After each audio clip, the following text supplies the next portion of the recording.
আমার জানালাও ঠিক করতে হবে, দরজা লাগাইতে হবে, প্রয়োজনে ফ্লোরটাকে পাকা করে দিতে হবে, তাই না?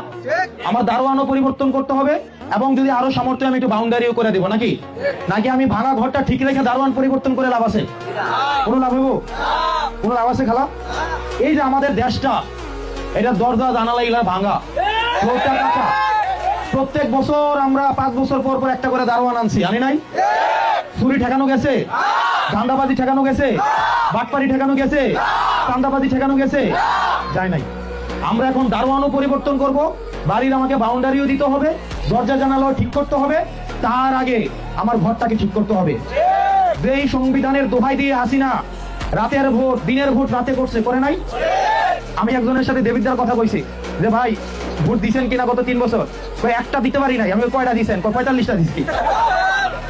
কয়টা দিছে? 45টা দিছে। আবার অনেকে দিতেই পারে না, আর যারা দিছে তারা 45টা দিছে, 60টা দিছে। অনেকে আবার দিছে একটা দিছে, তবে একটা না একটা বই মারতেছিল। আমরা দেখছি বিগত সময়ের খেলায়, যে ধরনের ফুটবল খেলা বিগত সময় দেখছি কি আওয়ামী লীগের পক্ষে রেফারিও গোল দিছে। রেফারি গোল দেয়া কি ওসি ইউনো সব হচ্ছে আওয়ামী লীগের পক্ষে খেলছে। পাহারাই ছিল ওসি এবং ঘোষণা করছে ইউনো।